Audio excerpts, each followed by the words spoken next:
I thought yesterday, as I was thinking about what I was going to say, that I would just look up factory farming and see if I could get a little history of factory farming.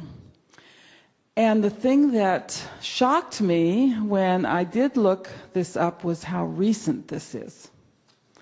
It started with eggs. The earliest was about 1926, but it really didn't come into its own until after the Second World War. That was the eggs.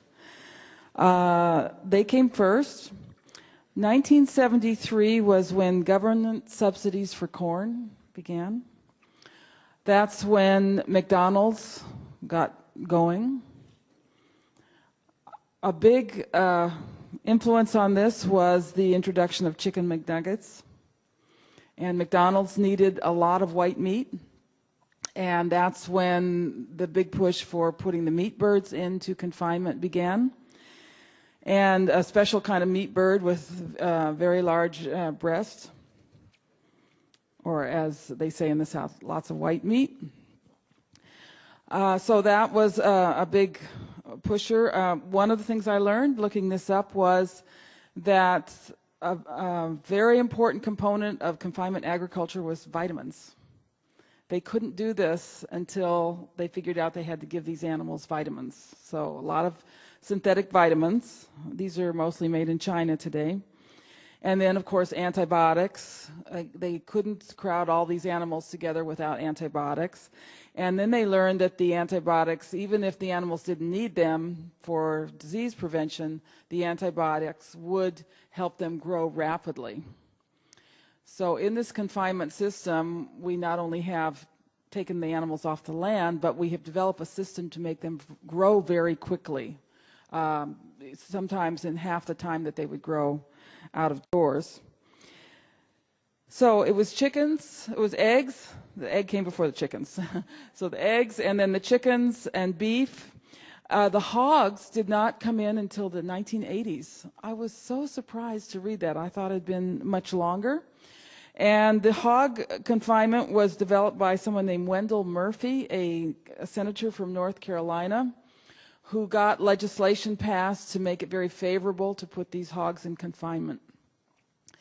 I remember a number of years ago I was in a farm on Iowa, and the grandfather was still alive, and he took me all around the farm, and he said, you know, when we were farming, we grew corn, mostly corn, and we got paid for the corn, but what really gave us a good life was the pigs.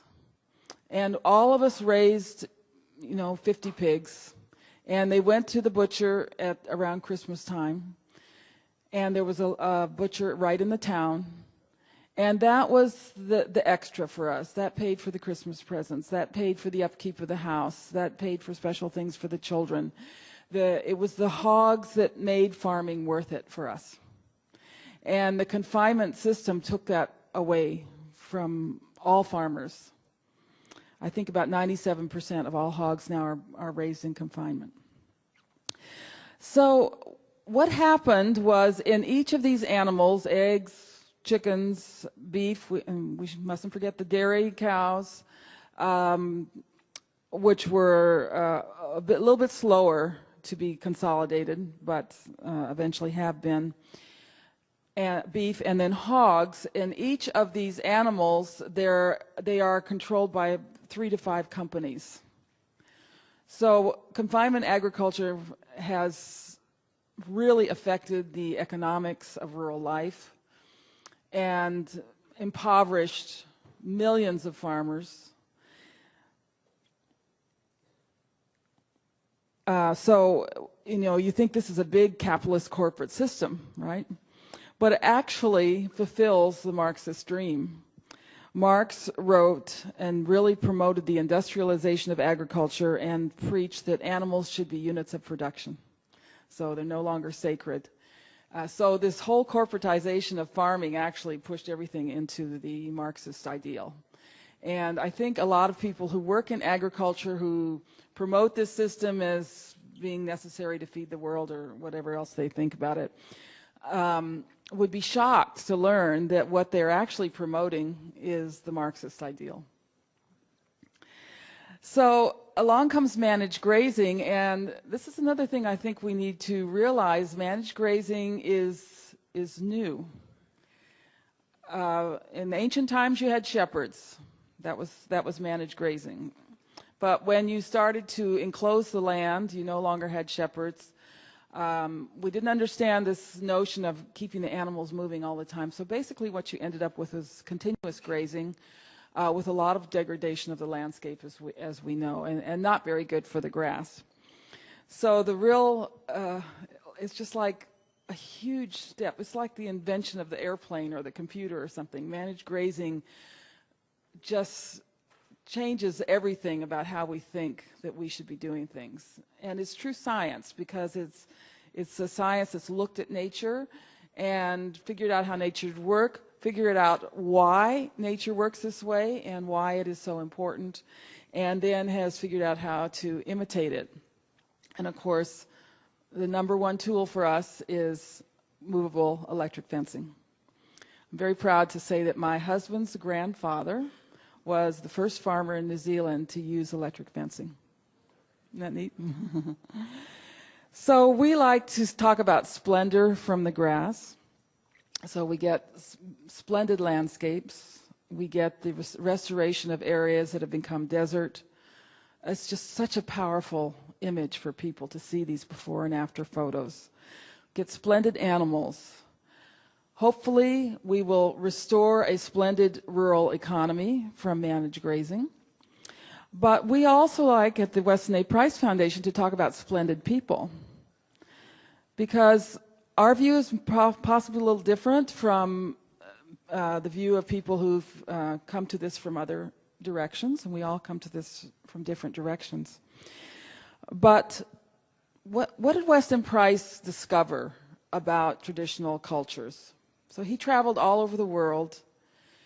He found 14 indigenous groups that were splendid. He often talked about splendid physical specimens, and we have this wonderful little video of Weston Price on our website. And Weston Price was kind of a short man, and there's this very tall South Sea Islander with, splendid physique, and Dr. Price is patting him on the chest like this and saying, "See this splendid physical specimen here."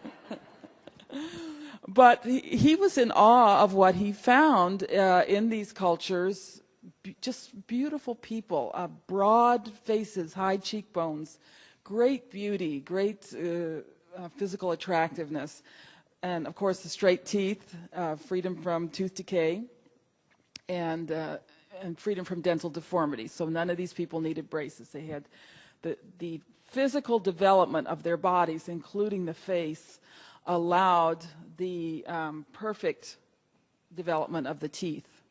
And of course, that's kind of the first thing you look at when a person smiles at you is their teeth. And the reports that he had been getting back about what beautiful teeth these people had was what inspired him to do these explorations and these studies. So he went all over the world, and all of the diets were different. You had the Eskimo diet that was hardly any plant foods at all and extremely high in fat. You had the Swiss diet, which produced equally beautiful people. Very little meat in that diet. It was dairy foods and grains in that diet. The Outer Hebrides, they had seafood and oats. That was their diet.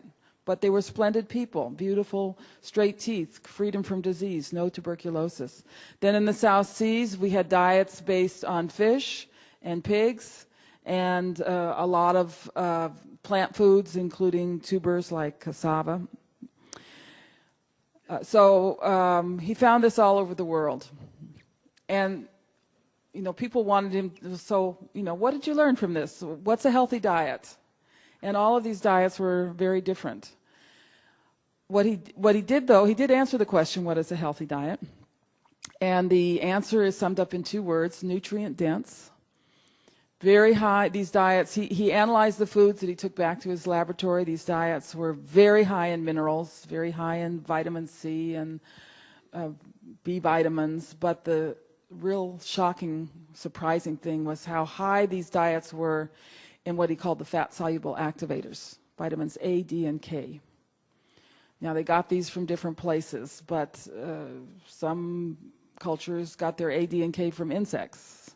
Some got them from shark liver. Some got them from blood. Blood's really rich in vitamin D. So that was the underlying principle that tied all these diets together.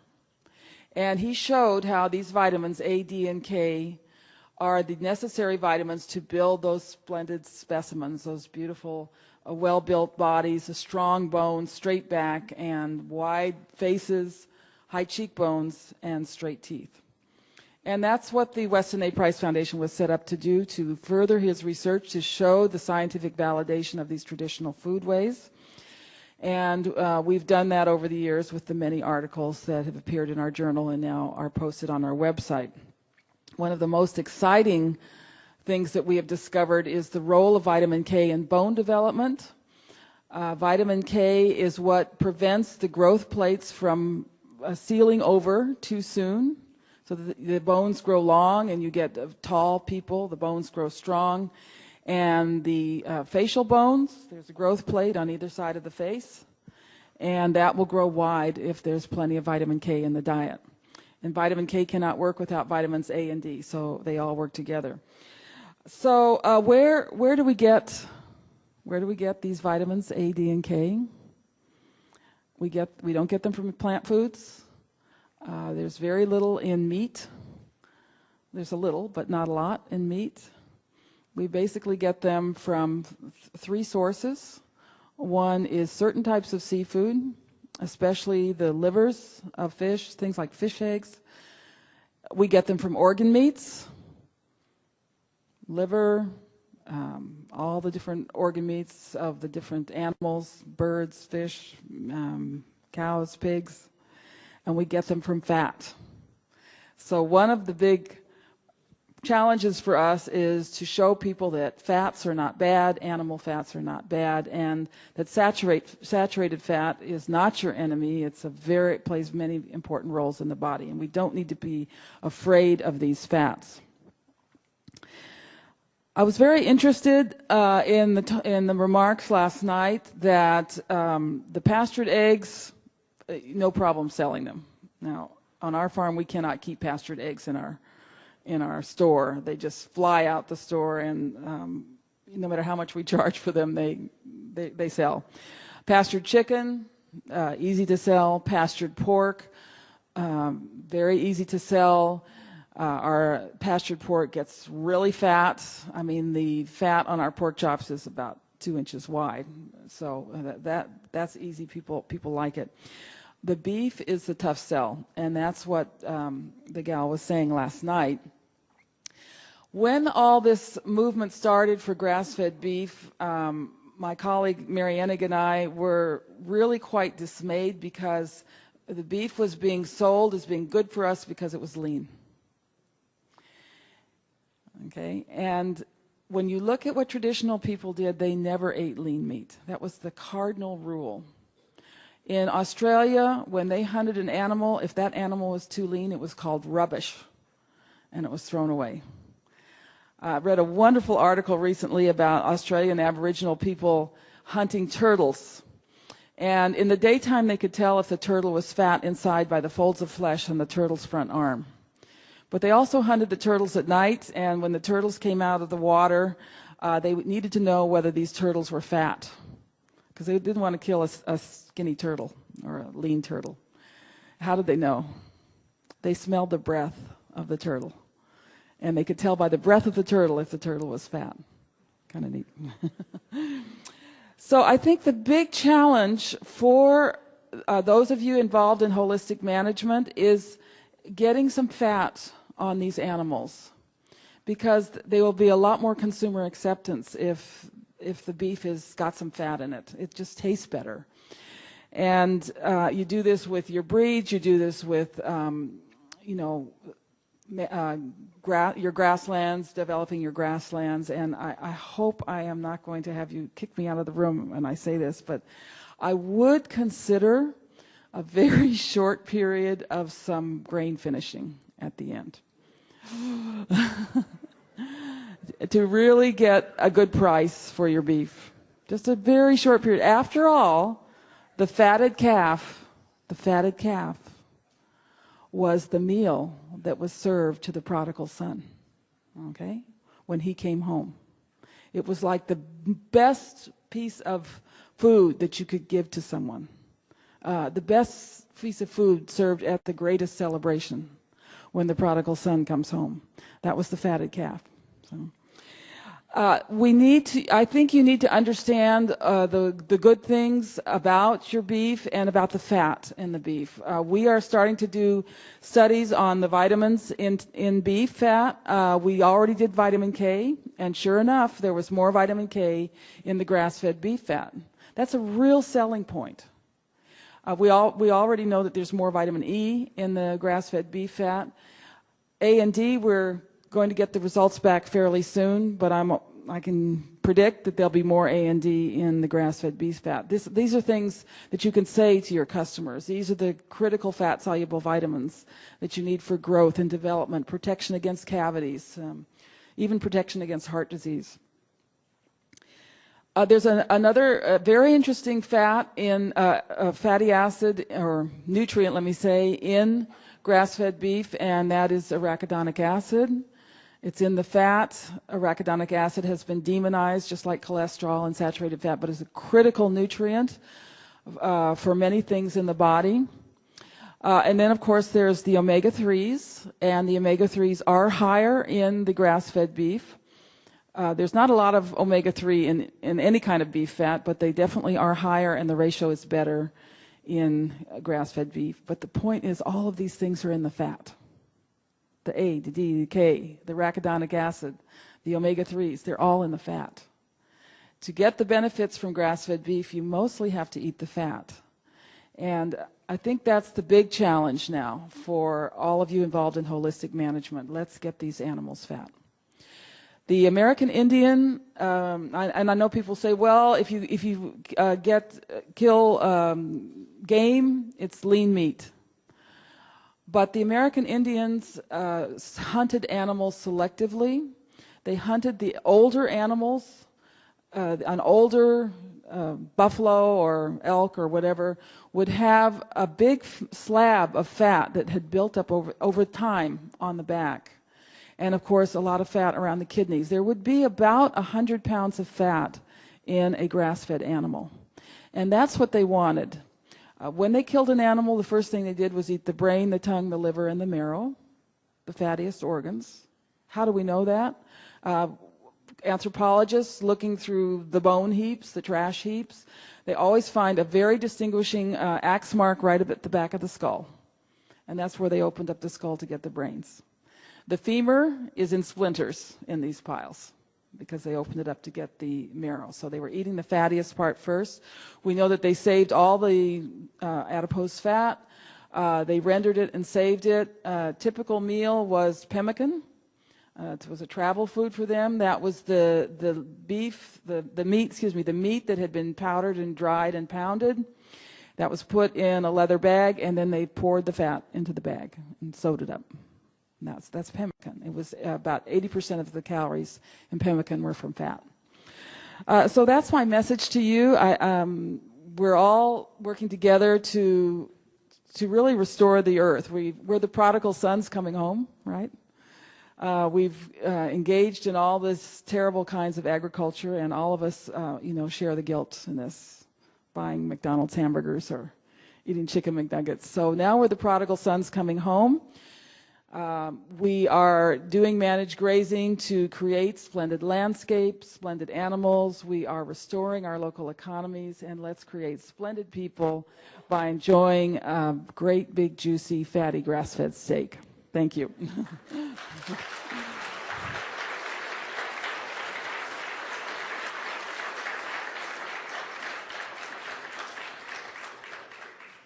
I've lost a little bit of track of time, but I'm happy to answer questions until they pull me off the stage. Yes? I've heard that brain finishing, even to a very small degree, changes the omega-3, omega-6 ratio. Yes. So the question is that grain finishing changes the omega-6 and omega-3. in an adverse way, and that is correct. But you have to understand there's very little omega-3 in beef fat. It's about 1%. And so it might increase the omega-3 to 2% and reduce the omega-6. And the ratio does get better. But the amount of omega-6 and omega-3 in beef fat is very small. What really goes up, and this is surprising, is the saturated fat. A healthy ruminant animal creates more saturated fat. That's what their rumens are designed to do, to take the unsaturated fatty acids in plants and saturate them with hydrogen. And so this is another thing I think you need to appreciate and understand if you're in the beef business, is that saturated fat is good. You don't need to be ashamed of it. And we're your best ally here. We're teaching people that saturated fat is good, that you don't need to be ashamed of it. It plays critical roles. And one of the roles that saturated fat plays is that it helps you use the omega-3 fats properly. The saturated fat helps put those omega-3s in the tissues and keeps them there where they belong. It protects them from oxidation. So that combination of omega-3 in a nice balance with omega-6, also in balance with arachidonic acid, that needs to be there too, and all the saturated fat, is a perfect fatty acid profile. But I think you need to be proud of the saturated fat in beef and not to have to apologize for it. Okay. Mm-hmm. Yeah, similar question. A similar question, you mentioned the Native Americans ate very old animals with fat developed over a long period of time. So in an agricultural context, can we have the same nutrient content in that fat over a much shorter period of time?